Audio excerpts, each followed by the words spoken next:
Hi, welcome to the Passionate Spinner podcast. This is episode 130. Wow, that's a lot. Thank you so much for being here. My name is Tracy. You can find me as Schnüffelt here on Ravelry and Instagram.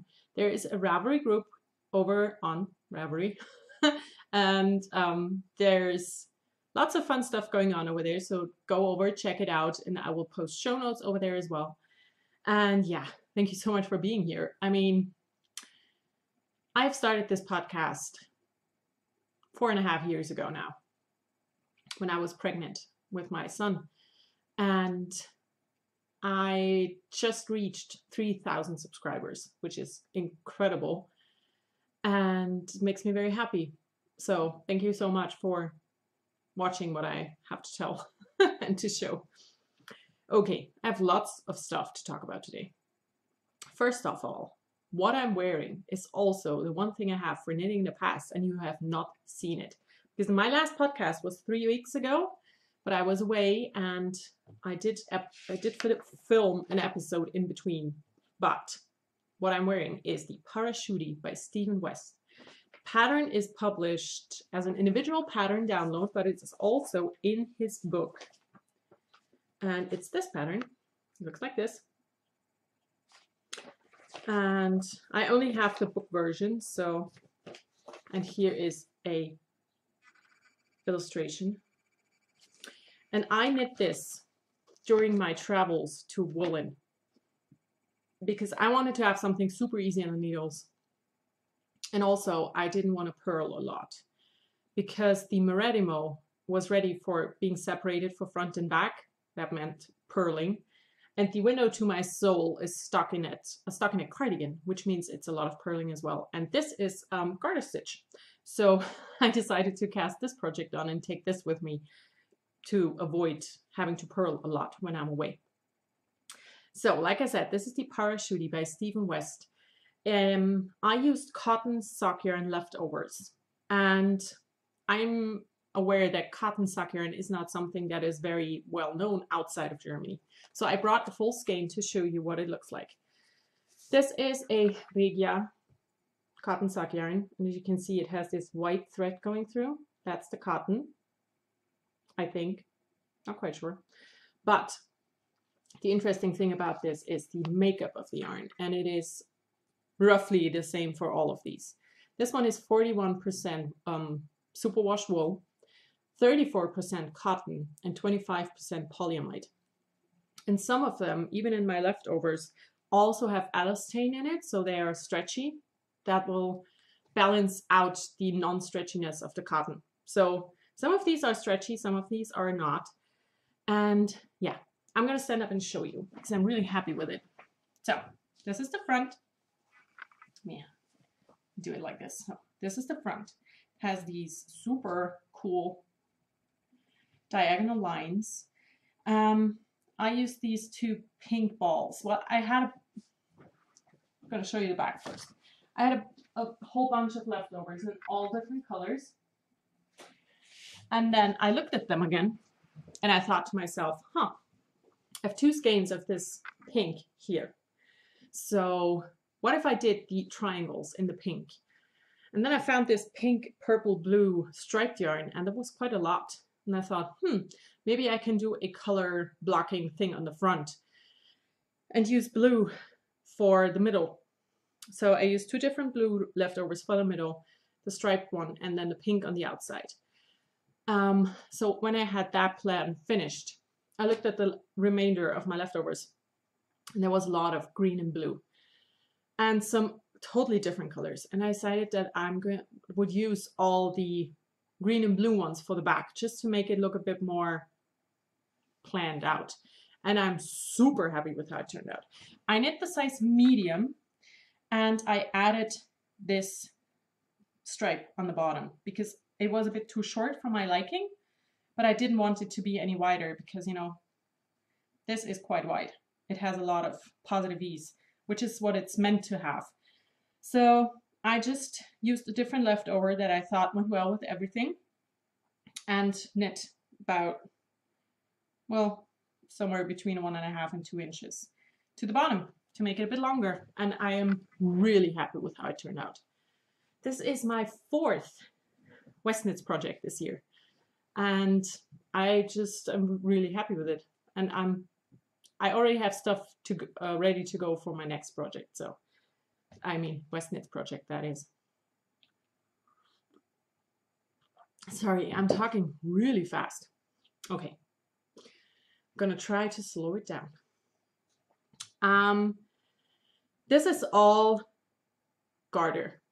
To make it even garter for the bottom bit that I knit in the round, I decided to not knit that in the round but flat, and I have one teeny tiny seam up here because I just didn't feel like purling.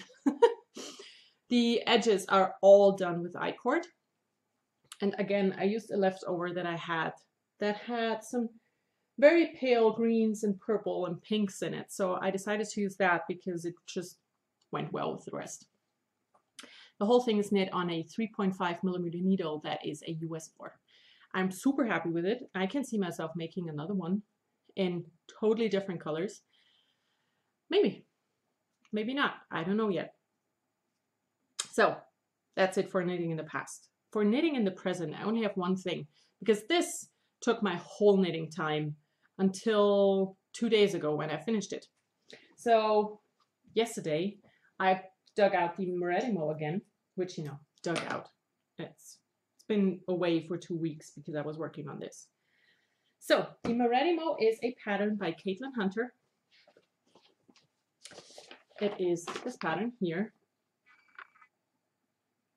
And I am knitting it out of a light fingering to heavy lace weight yarn, which is this yarn here that I have on this yarn holder because that's the easiest way to do it.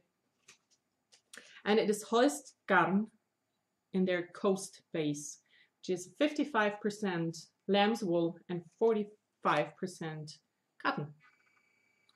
As you can see, it has 700 meters for 100 grams, so it's super, super lightweight. And yesterday I did separate front and back, but I have yet to knit the separated bits. So here it is. It's meant to have 3 colors, so there's meant to be a 3rd color right before and after the lace, but I didn't have another solid yarn in that weight that I would have liked to go with that. So I decided to only use these 2 colors, and I'm really happy with it. So this is a lot of knitting. I'm knitting this in the size large to make it a bit bigger because my yarn is thinner, so it will end up as a medium in the end, I hope. It's going to have positive ease, but not that much positive ease, just maybe this much.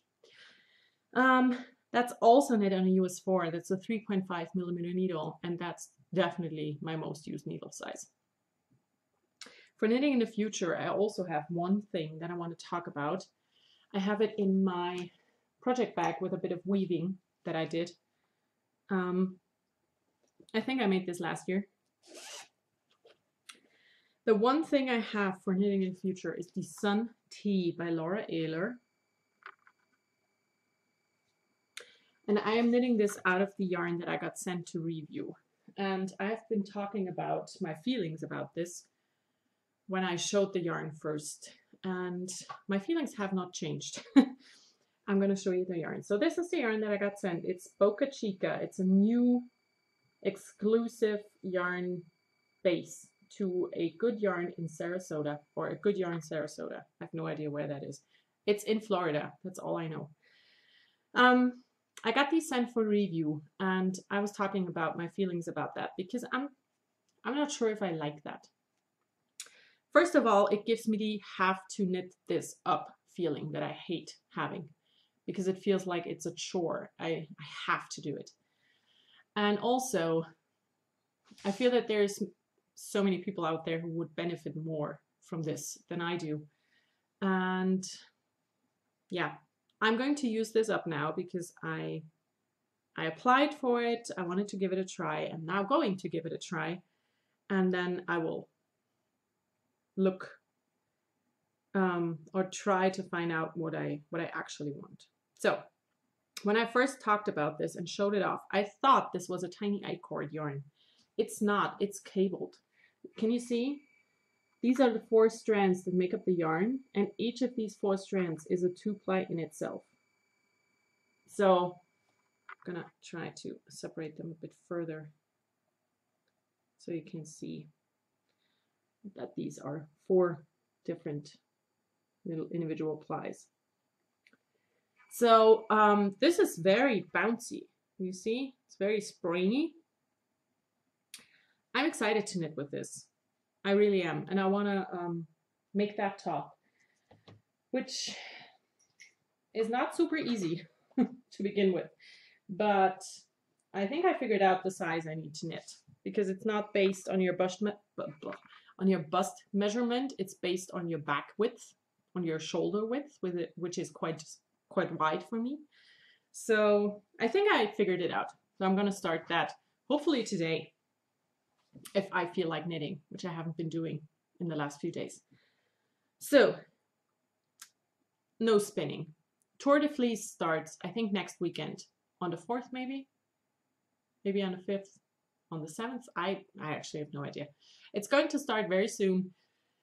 As you can tell, I have no idea when, so I'm not quite sure if I want to join or not, because spinning has just not been on my mind at all. So I don't know.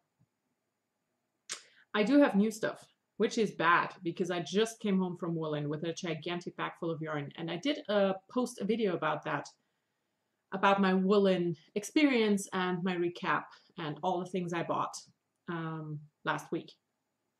So if you're interested in that, go check out that video. I'm not going to show it again here, but I'm going to show you the other thing that I went to, and that was the Wollmeise's summer sale, which was on the Monday right after woolen. Or, you know, it started before, but that's when I went. And I bought stuff. I bought lots of stuff. Am I mad about myself, or am I feeling ashamed? No. Also, one thing I wanted to ask, more or less. I got quite a couple thumbs down for my woolen recap, here's what I bought video, and I don't know why. I mean, if you don't like something, that's you're allowed to, but is that because people think that I bought too much stuff? Is it because they don't like the things that I bought? Which both of these things is actually none of anybody's business but my own. I don't understand. Maybe I swore again, because every time I swear, I get thumbs down, because words are apparently very bad. Okay, back to yarn. I got yarn, because that's what I do. I got 4 skeins of the blend base, which is their merino cashmere nylon. And it is, all of these are nobody's perfect, because that's what you get in the summer sale. They're only nobody's perfect skeins. And these have an F, which means they have a color problem, which is the color didn't exactly turn out the way it should. And the colorway here is klar, which means clear, and in this case it refers to clear skies, because it's the only way we use that word. And you know, normally. I got 4 skeins. Each of these has 500 yards and 150 grams, and I wanted to make sure to have enough for a really nice cardigan. This is a light gray with a tint of blue. And I thought that this would go well with basically everything I have in my wardrobe. So this is going to make a classic cardigan that I can wear with all the things. Okay, then I got 3 skeins of DK weight. I kind of wanted to get a skein of each base, but I didn't quite manage to do that. So I got 3 skeins of the DK weight, and all of these are a little over the weight they should be, but they also have a bleeding problem. So these will bleed in the first wash, but the color will still be set, you know. And because they are all overweight by 20 grams or more, I decided to only get 3. And one of these is 468 yards for 200 meters. for 200 grams. So it's definitely enough for a sweater as well. And the colorway I went for is Tandoori Masala, just this gorgeous orange. It's a very nice burnt orange.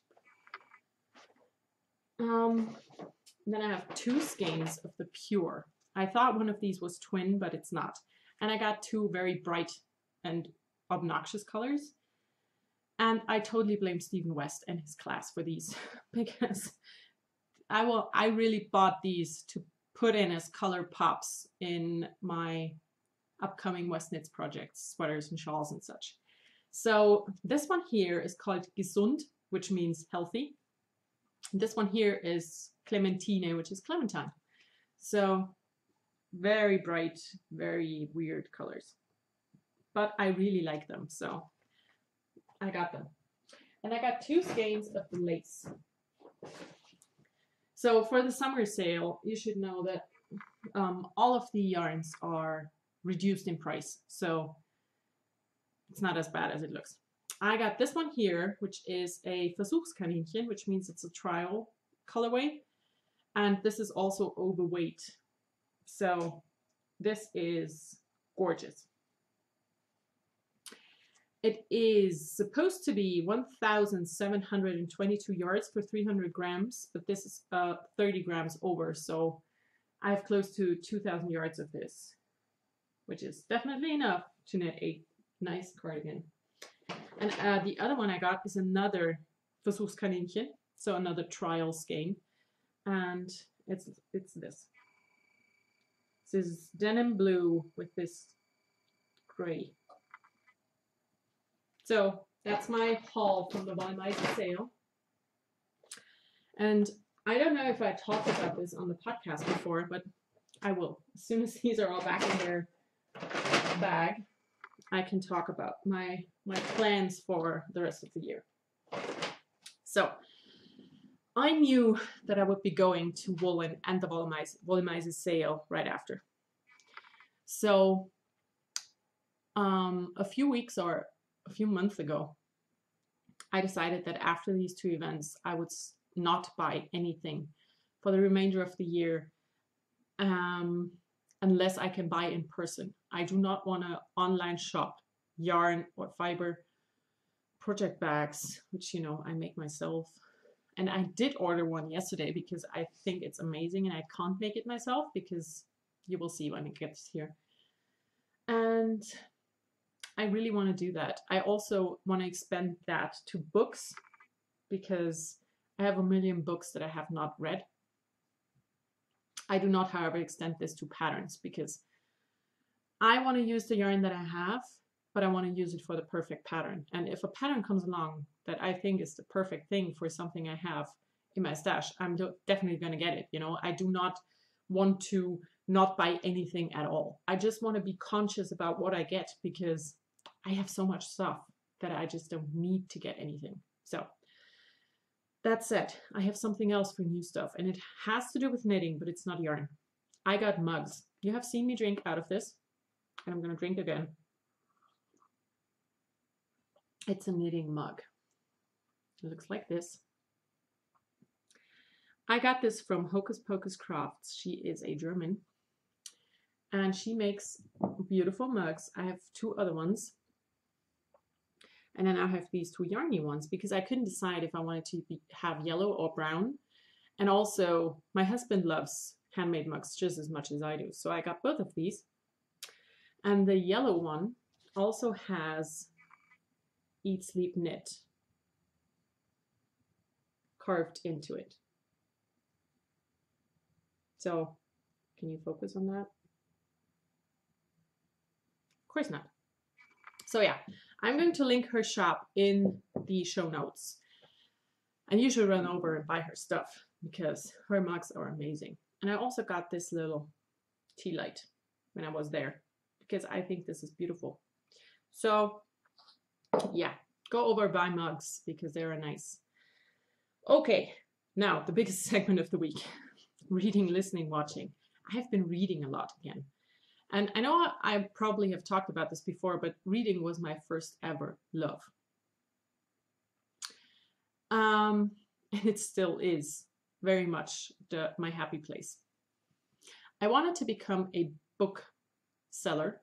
You know, I wanted to work in a bookshop, and I couldn't, because I couldn't find a bookshop that would take me because of my education, which German education is the weirdest thing ever.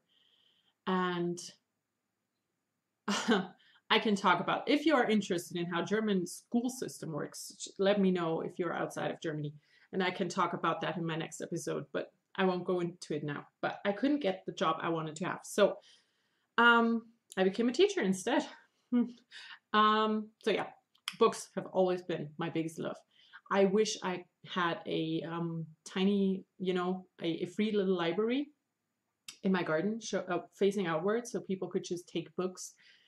But that is so new to Germany. And also, you know, I live in the Alps in a tiny village, so I just don't know if people would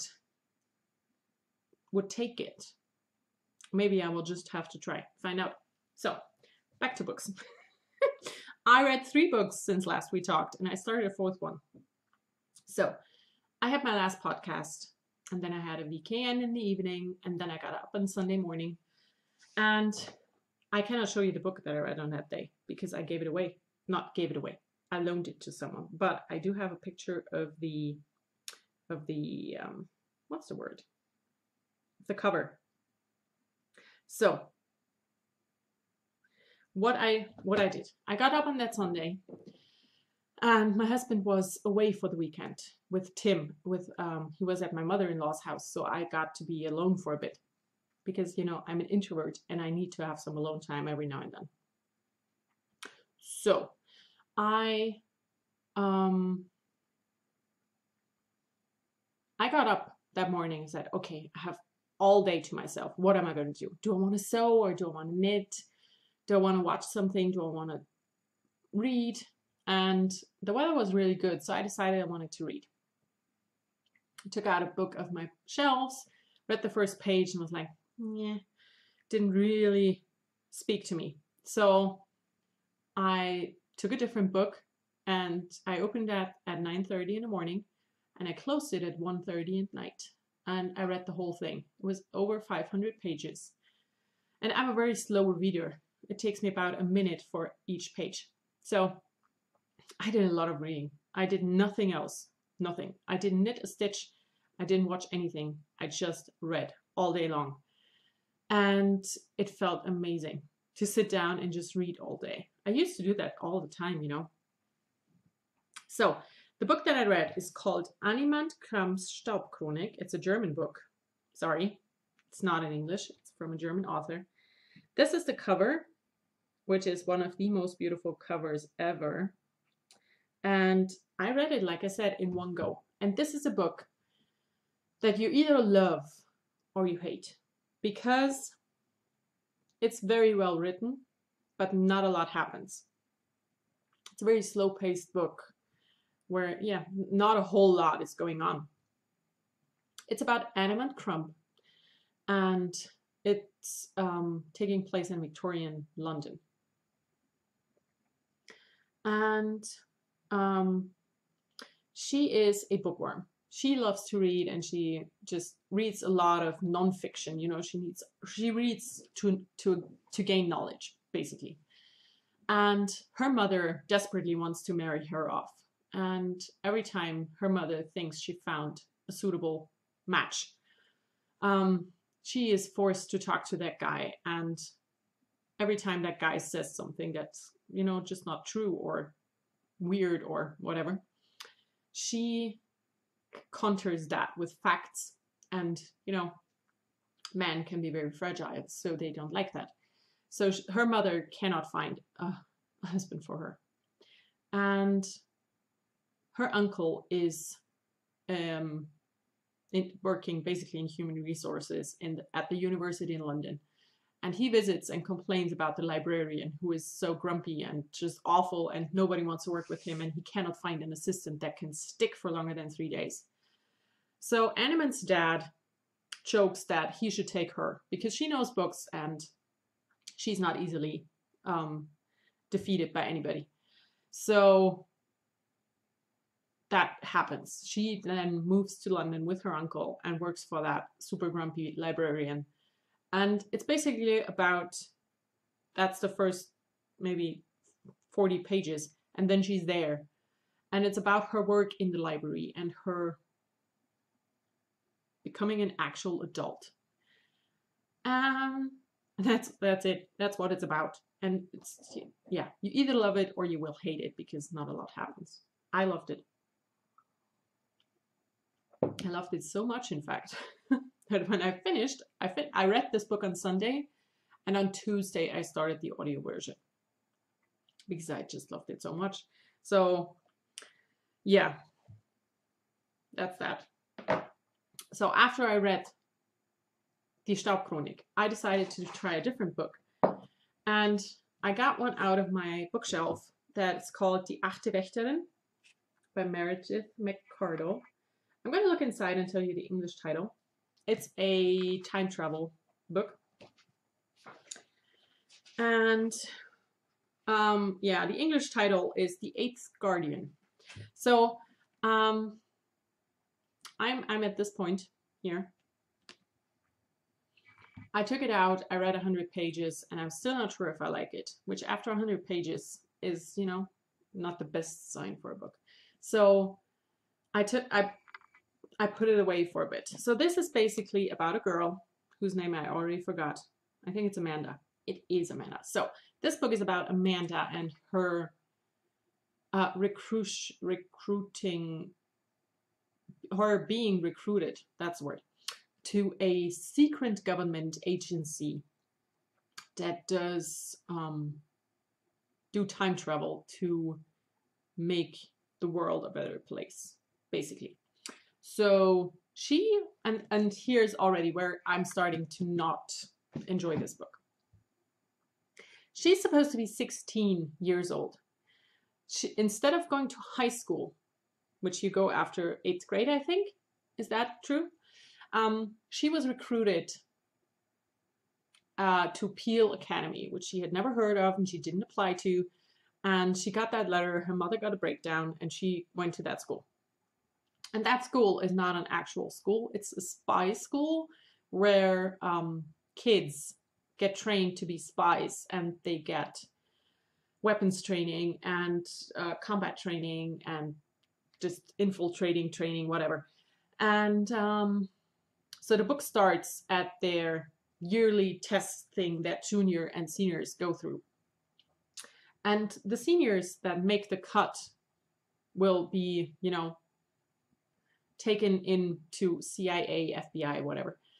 And she's a junior, and juniors haven't been taken in forever. So she does that test and she's sure she failed, and then she gets called out at the big event as the only junior to get into something.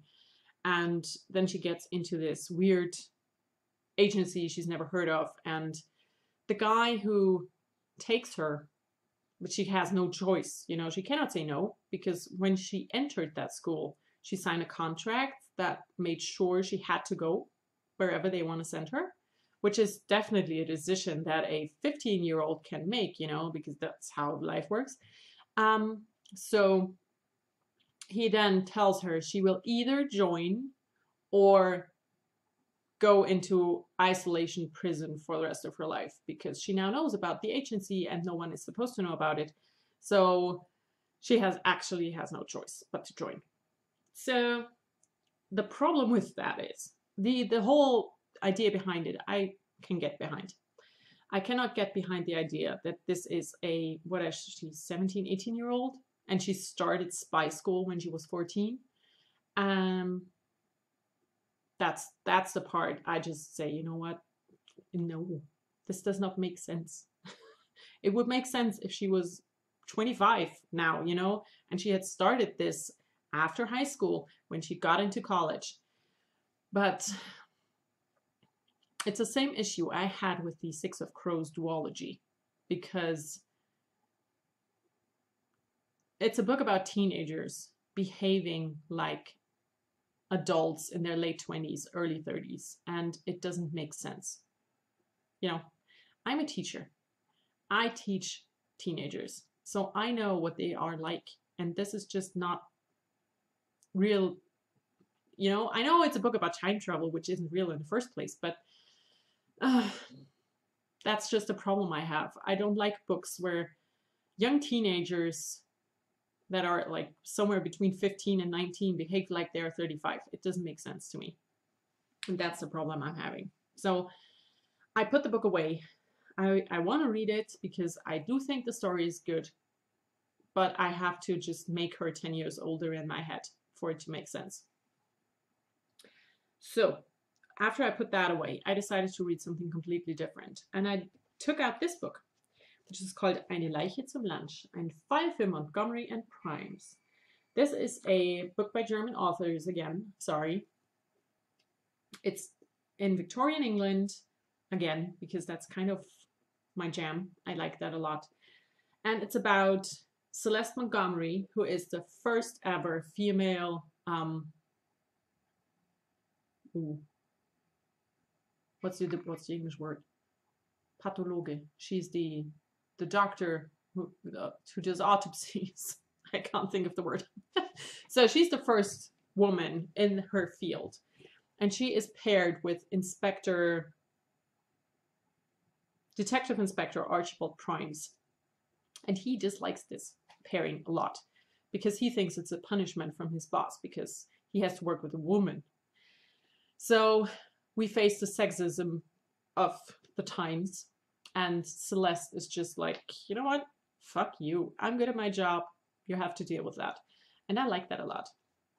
I did like the overall story. What I did not like about this book, it's self-published, which I don't have a problem with. But the problem with self-published books that you face a lot is they did not have an editor. And this book is so full of mistakes, you know, actual just typing mistakes where sometimes there should be an N, but there's an M, stuff like that. There is mistakes with the punctuation. There's mistakes with grammar. And that's stuff that just, I hate it. I hate it when I read a book and every other page has a mistake in it. So that really brought it down a bit for me. I know that you make mistakes when you first write up something, but when you revisit and you go over it again and again and again, you should be able to catch them. And if you don't, you should have someone else read it so they can catch them. And I think this book would have benefited from that a lot.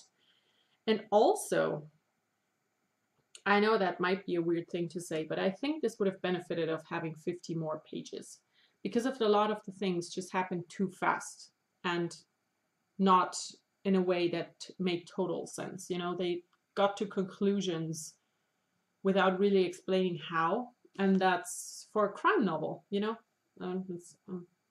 It's a mystery book, so there should not be mystery involved in how they get to the murder in the end. Apart from that, I liked it. I do have the other books in the series as well, and I want to read them mainly because I want to know if they've improved, you know, with the next books.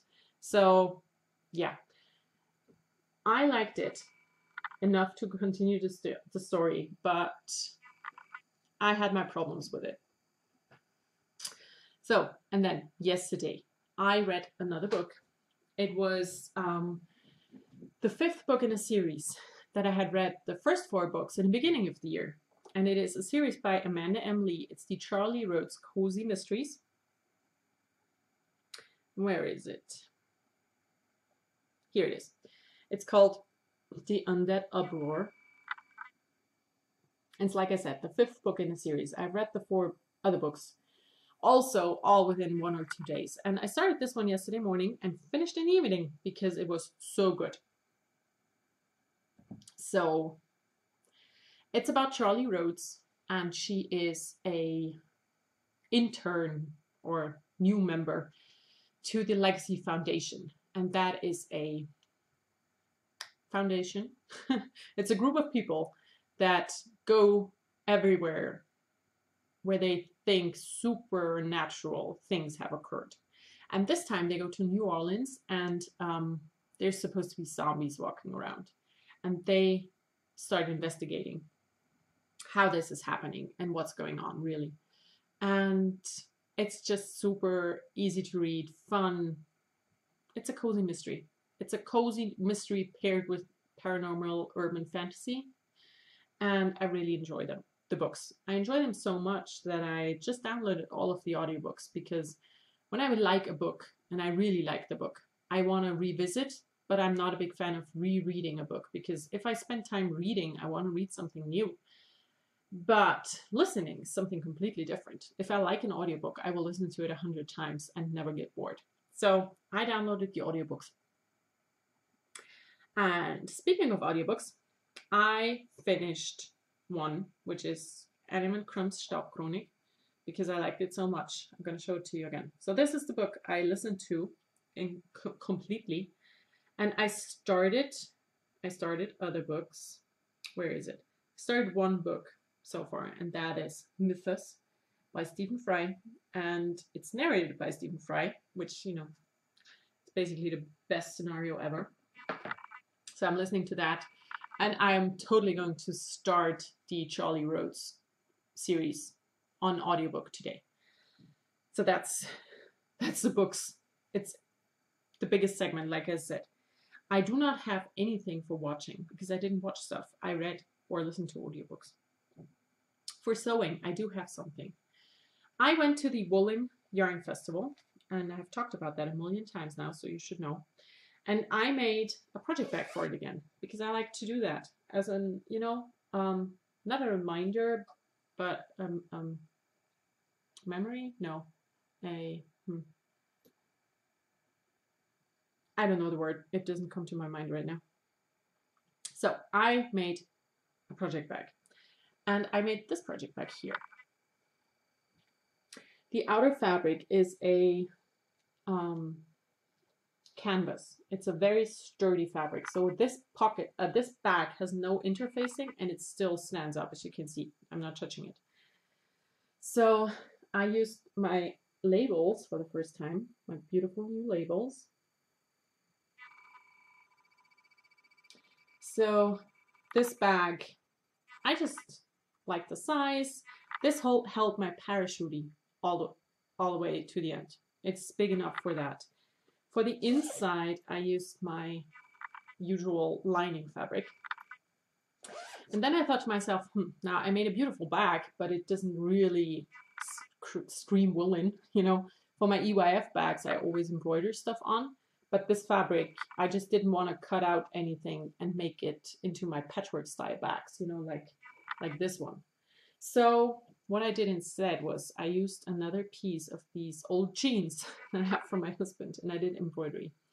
And I embroidered woolen 2019, but I also found this beautiful knotwork embroidery. And this is supposed to be a buttonhole where you cut open here. And I just love this so much. And I made two of these. This one is mine with the brown embroidery, and my friend who went with me, I did the embroidery in pink and purple. And you know, the colors do match the bag. So I'm really happy with this. And to attach it, I just put it on like this. I did an actual buttonhole in the corner, cut it open, and secured it with this gigantic plastic bead. So this is my woolen bag, and I'm really happy with how they turned out. You know, they are just super easy to make wedge bags. Nothing special, but I like it. And then everything else, I have a lot for everything else. The first thing I want to show you is buttons. I went to the Wollmeise summer sale for one reason, and that was not to buy yarn, actually.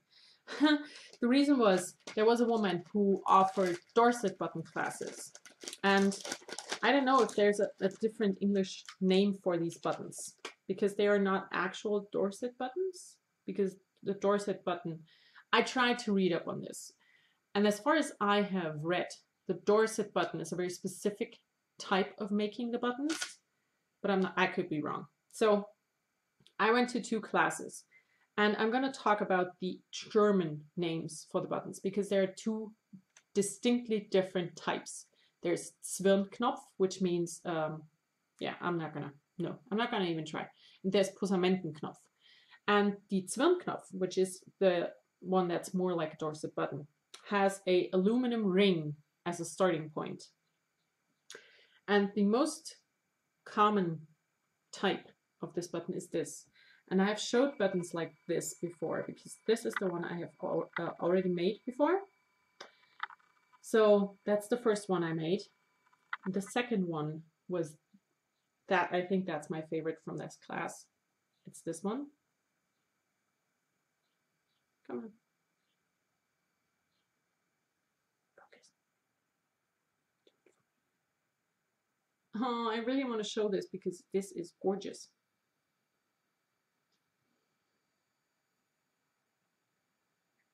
Oh, come on, camera.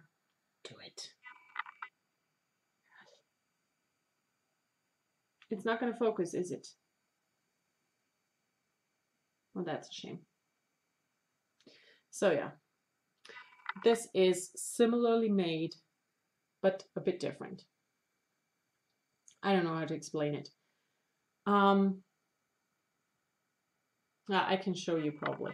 You start out the same way, and then here the green, that small green stripe here is just extended all the way down.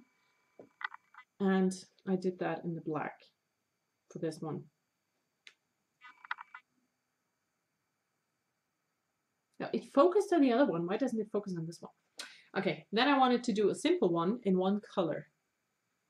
Because these buttons, the Zwirnknopf on the aluminum ring, that is done with crochet thread, can actually be washed because aluminum doesn't corrode. Is that a word? And the thread can be washed, of course. So you could make these for your knitwear or for a sewn project and put them on. So that's a one-colored button that I really like. Then the next one I made was this one, which was very different than the other ones.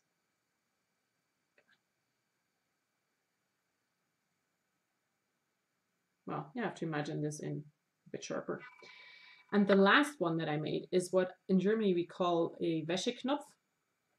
And I do remember these buttons from bedsheets and linens. And it looks like this. You could make it all white, and I made it with white and contrast red, which is how I remember these. So that's the Zwirnknopf parade. I'm gonna put these away again. These are all just one-offs for, you know, trying out the actual thing, the technique.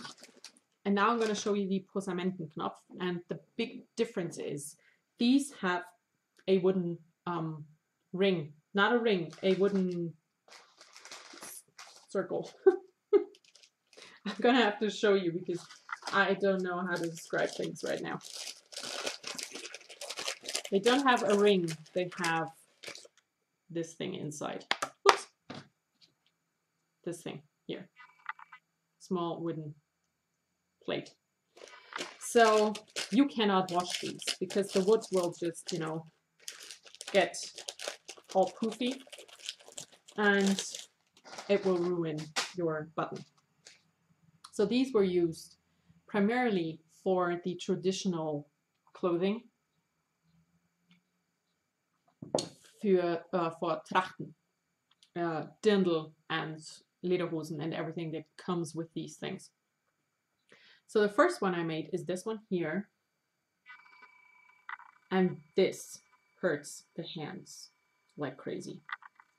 Because when you do these, you have to thread your needle. You have, you know, you basically just wrap everything. And the last one, the orange last bit on top, has to be sewn into place to make sure nothing can unravel, which means you have to have a needle threaded and go from one of these spikes to the other under the other threads on top of the wood. And that is not easy to do. So I did this one and I did a second one just to, you know, try a different size and just do it once more. And yeah, I would not want to make 10 of these in a row. Not fun. Lots of fun, super easy, is this one. It's called the simple one, der einfache Knopf. This was super easy to do, and you can see your wrapping is really important. So I made that, and I made a second version in a different color. So these are the same button, just, you know, with more or less spikes.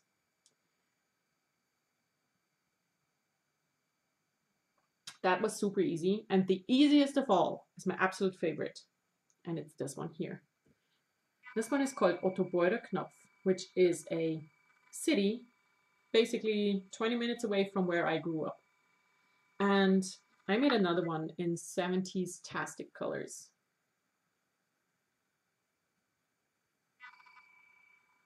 So this is the easiest of all of them. And I really like how this one looks. So I love the look of these. Will I make those for clothing? Probably not, because, you know, you cannot wash them. And I'm actually too lazy to take off buttons of a clothing piece to wash. If you make something by hand and you know, it's hand wash in the end, you can attach these buttons, wrap them in aluminum foil, make sure that they are tightly wrapped, and then you can gently wash your piece of clothing. But I would not recommend that doing once a week. So these are fun, but they are, you know, decorative more than useful, I think. So yeah, that was the Dorset button classes I took. This was a lot of fun. And I took these because I actually wanted to learn more about how clothing used to be made. You know, about all of the work that used to go into making a coat or a dress or whatever. So this was interesting, considering that it takes about half an hour to 45 minutes for one of these buttons. And you add that with about 15 minutes to sew a buttonhole by hand, if you're quick. That makes up for about an hour per buttonhole and button. So if you have a coat that has like 10 buttons down and some on the sleeves, just add that up. It's incredible. So that was the classes. Then the next thing is another book talk. So I got home from Ireland with lots of books, because I always do, because I like reading books in English. And in Ireland, books are in English. So I usually buy lots of books. And I got home with this book. It's called The Essex Serpent by Sarah Perry. And Sadie, who is the host of the Omnivore podcast, texted me and said, hey, I have that same book. We could read it together. And then we came up with the idea of doing a book club. And we are doing a book club for this book, The Essex Serpent by Sarah Perry. It is on the US Amazon. It's on sale right now for $2.16. I've put up a thread in the Ravelry group for the summer book club with this book. So we are going to start next Monday. Yes, that is July 1st.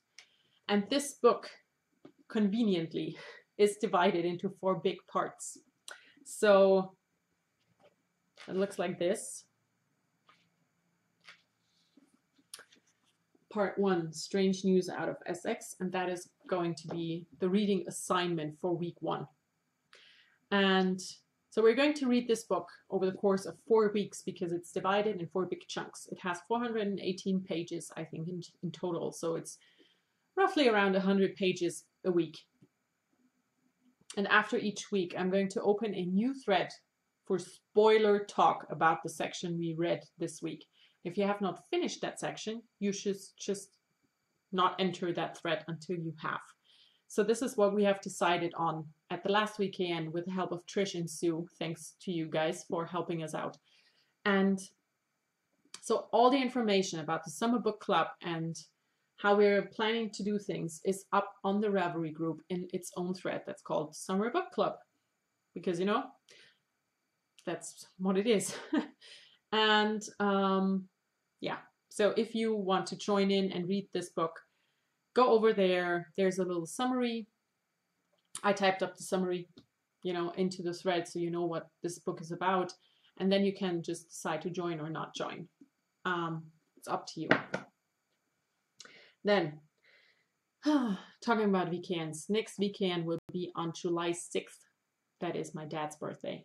And I do need a distraction that day. So we're going to do a VKN on Saturday, the 6th of July at 9 p.m. German time, like always. And like always, if you want to join, go over to the Ravelry group, go into the VKN thread and click on the link that I will provide at 9 p.m. on that day. So, good. And the last thing, most important thing probably. I'm very outspoken. You should know that by now. And this week was an interesting one.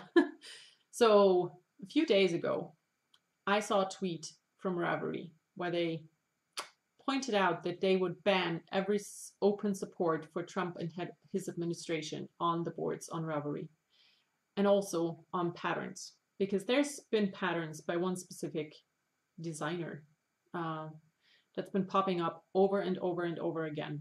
And it was very hard for me. And I'm far away and not concerned really, in the way that Americans are. So in case you are not clear where I stand, which you should be if you have been watching, I totally support Ravelry for their decision because it's a good decision. Banning hate speech and open white supremacy is important. And if you don't think so, I think you and I will not see eye to eye ever, because they did not ban people who are in support of the current administration. They banned speaking up about that because the current administration in America is hurting so many people. And I think it's wonderful that Ravelry will not allow this hurtfulness to be in our community. And yeah, to all the people who decided to just stop going to Ravelry because of it, I mean, well, goodbye. If this is a reason for you to unsubscribe to my podcast, okay, go. I'm not going to hold you, because this is fundamental. And as a German, growing up in Germany, you learn a lot about white supremacy because it's part of our history. And you think when you grow up, oh, things like this will never happen again, because people learn from history, they should learn from history. And then things like this happen, you think to yourself, what the fuck is going on? How can this happen? How can history repeat itself? This is just wrong. And I'm glad that I'm part of a community who stands up and says, you know what? Stop. It's enough. This is not how things should be. And this is where I stand. And if you do not like that, go away. Do not come at me because of this, because I'm allowed to have an opinion. You are allowed to have an opinion as well. I'm not going to tell you you're not, but this is my opinion. This is my podcast. This is my space. And I want to make my space safe for everybody. And if you cannot live with that, that's your problem and not mine. I just want to make that very, very clear. This is a safe space for everybody, except for assholes. And I've said that before. So, yeah, I think I'm going to leave it at that. Okay, that's it for this week. I'm going to talk to you again, maybe next week, maybe not. I don't know yet, because, it's summer and life is crazy over here. And I haven't been knitting a whole lot, this is a knitting podcast. So it depends on how much time I spent actual knitting, because I haven't been feeling like it lately, because it's so hot. I had a shower right before I started podcasting and I already feel like It's super hot. I've been at the pool every day with my kid. And I just, yeah, I don't know. I don't know how much time I will spend knitting. And that is actually the one thing that I factor in when I do my next podcast. Because if I don't have knitting to show and just talk about books, that's not really the point of a knitting podcast for me. So good. I hope you all have a wonderful week or two. I hope that you understand where I come from and you will see things the way I do. And if not, well, I can't change that. So that's it. Have a wonderful time. Enjoy everything you do. Bye.